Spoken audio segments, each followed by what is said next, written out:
ಇನ್ನು ನೆನ್ನೆ ಮುದ್ದು ಸೊಸೆ ಅಪ್ಡೇಟ್ ಬಂತು ಅಂತ ಅಂದರೆ ಈಗ ಎಲ್ಲ ಪ್ರೋಮೋದಲ್ಲಿ ತೋರಿಸಿರೋ ಥರ ಶಿವರಾಮೇಗೌಡರ ಫ್ಯಾಮಿಲಿಗೆ ಒಬ್ಬರು ಗೆಸ್ಟ್ ಬರ್ತಿದ್ದಾರೆ. ಆ ಗೆಸ್ಟ್ನ ಇಂಪ್ರೆಸ್ ಮಾಡೋಕ್ಕೋಸ್ಕರ ಮನೆಯಿಂದ ಯಾರ್ಯಾರು ಹೊರಗಡೆ ಇದ್ದರೂ ಅವರೆಲ್ಲ ಮನೆ ಒಳಗಡೆ ಬರಬೇಕು ಅಂತ ಶಿವರಾಮೇಗೌಡರು ವೀರಭದ್ರೇಗೌಡ್ರಿಗೆ ಇನ್ಫಾರ್ಮ್ ಮಾಡ್ತಾರೆ. ಇದನ್ನು ಕೇಳಿಸ್ಕೊಂಡಿದ್ದು ವಿದ್ಯಾ ಗೌಡ್ರು ನನ್ನನ್ನು ಕರೆಯೋಕ್ಕೆ ಬರ್ತಾರೆ ಅಂತ ಅಂದ್ಬಿಟ್ಟು ಅವಳು ಇರ್ತಾಳಲ್ಲ ಆ ಶೆಡ್ ಹತ್ರಕ್ಕೆ ಓಡಿ ಬಂದು ಅಕ್ಕಿ ಸೋಸೋ ಥರ ನಾಟಕ ಆಡ್ಕೊಂಡು ಕೂತ್ಕೊತಾಳೆ. ನಾಟಕ ಆಡ್ಕೊಂಡು ಕೂತ್ಕೊಂಡ್ಮೇಲೆ ವೀರಭದ್ರೇಗೌಡರು ಆ್ಯಸ್ ಇಟ್ ಈಸ್ ಅವಳು ಅಂದ್ಕೊಂಡಿದ್ದ ಥರನೇ ಬರ್ತಾರೆ. ಬಂದುಬಿಟ್ಟು ಇದನ್ನು ಕರೀತಾರೆ, ಕೆಮ್ತಾರೆ. ಅಂದರೆ ಸ್ಟಾರ್ಟಿಂಗಲ್ಲಿ ಮಾಮೂಲಿ ಅವ್ರು ಏನು ಮಾತಾಡಲ್ಲ ಅದೇ ಥರ ಸನ್ನೆ ಮಾಡ್ತಾರೆ.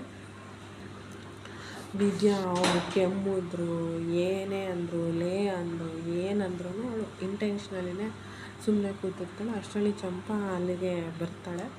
ಅಂದರೆ ದೂರದಲ್ಲೇ ನಿಂತ್ಕೊಂಡು ನೋಡ್ತಾ ಇರ್ತಾಳೆ. ಲೇ ಅಂತಾರೆ, ತಿರುಗಿ ನೋಡಲ್ಲ. ಆವಾಗ ವಿದ್ಯಾ ಹೇಳ್ತಾಳೆ, ಇಲ್ಲಿ ಏನೇ ಅನ್ನೋಳು ಯಾರೂ ಇಲ್ಲ, ನನ್ನ ಹೆಸರು ವಿದ್ಯಾ, ನಮ್ಮ ಅಪ್ಪ ಅಮ್ಮ ಆವಾಗಲೇ ಆಗಿನ ಕಾಲದಲ್ಲೇ ನನಗೆ ನಾಮಕರಣ ಮಾಡಿ 153 ಜನಕ್ಕೆ ಊಟ ಹಾಕವ್ರೆ.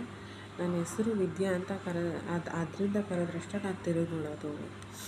ಇಲ್ಲ ಅಂತಂದರೆ ನೀವು ಪ್ರೀತಿಯಿಂದ ಅಮ್ಮಿ ಅಂತ ಕರಿತೀರಲ್ಲ ಆ ಥರ ಕರೀರಿ, ಆವಾಗ ತಿರುಗಿ ನೋಡ್ತೀನಿ ಅಂತ ವಿದ್ಯಾ ವೀರಭದ್ರೇಗೌಡ್ರಿಗೆ ಹೇಳ್ತಾಳೆ.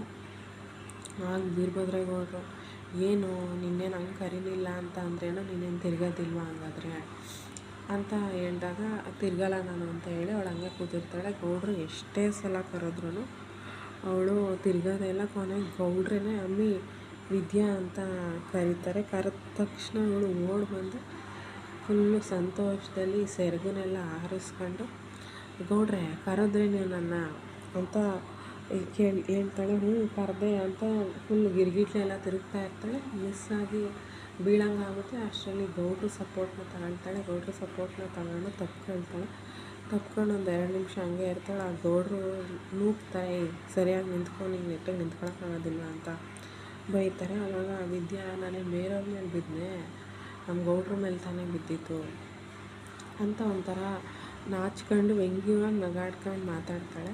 ಇದನ್ನು ಕೇಳಿಸ್ಕೊಂಡಿದ್ದು ಗೌಡ್ರು, ಇದೆಲ್ಲ ಸ್ಟಾಪ್ ಮಾಡು ನಿನ್ನ ಡ್ರಾಮಾನ, ಎಲ್ಲೋ ಬಟ್ಟೆ ಎಲ್ಲ ಪ್ಯಾಕ್ ಮಾಡ್ಕೊಂಡು ನಮ್ಮ ರೂಮಿಗೆ ಬಾ ಅಂತ ಕರೀತಾರೆ. ಆವಾಗ ಬಂದು ನನಗೆ ಗೊತ್ತಿತ್ತು ನೀವು ನನ್ನನ್ನು ಕ್ಷಮಿಸಿ ರೂಮಿಗೆ ಕರಿತೀರ, ಅಟ್ಟಿ ಒಳಗಡೆ ಸೇರಿಸ್ಕೊತೀರಾ ಅಂತ ಹೇಳಿದಾಗ ಗೌಡ್ರು ಹೇಳ್ತಾರೆ, ನಾನು ನಿನ್ನ ಕ್ಷಮಿಸಿ ಸೇರಿಸ್ಕೊತಾ ಇಲ್ಲ, 3 ದಿನದ ಮಟ್ಟಕ್ಕಷ್ಟೇ ಅಂತ ಹೇಳಿದಾಗ ನಾನೇನು ಬಾಂಡ್ ಪೇಪರ್ ಮೇಲೆ ಬರ್ಕೊಟ್ಟಿದ್ದೀನ, ನಿಮ್ಗೆ 3 ದಿನದ ಮಟ್ಟಕ್ಕೆ ಬರ್ತೀನಿ ಅಂತ ಹೇಳ್ತಾಳೆ. ಆವಾಗ ಈ ಥರ ಐತೆ ನೀನು ಬಾ ಅಂತ ಹೇಳಿದಾಗ ವಿದ್ಯಾ ಹೇಳ್ತಾಳೆ, ಅಯ್ಯೋ ನಾನೆಲ್ಲ ನಮ್ಮ ಗೌಡ್ರು ನನ್ನ ಕ್ಷಮಿಸಿ ಕರಿತಾವ್ರೆ ಅಂತ ಅಂದ್ಕೊಂಡೆ,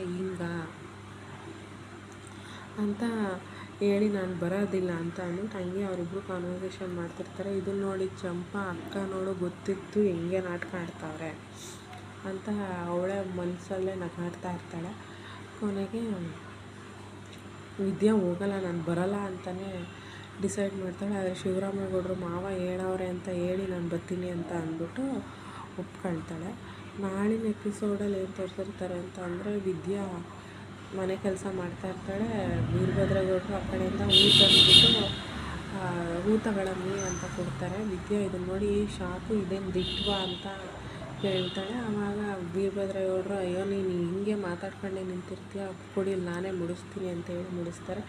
ಇದ್ರ ಹಿಂದೆ ಏನಾದರೂ ಆ ಫ್ಯಾಮಿಲಿ ಬಂದು ನೋಡ್ತಿದ್ಯಾ ಏನಂತ ಗೊತ್ತಿಲ್ಲ. ಅಗೇನ್ ವೀರಭದ್ರೇಗೌಡರು ಮತ್ತು ವಿದ್ಯಂದು ರೊಮ್ಯಾನ್ಸ್ನ ಸ್ಟಾರ್ಟ್ ಮಾಡಿದ್ದಾರೆ ಸೀರಿಯಲಲ್ಲಿ. ಅದೇ ಅಪ್ಡೇಟ್.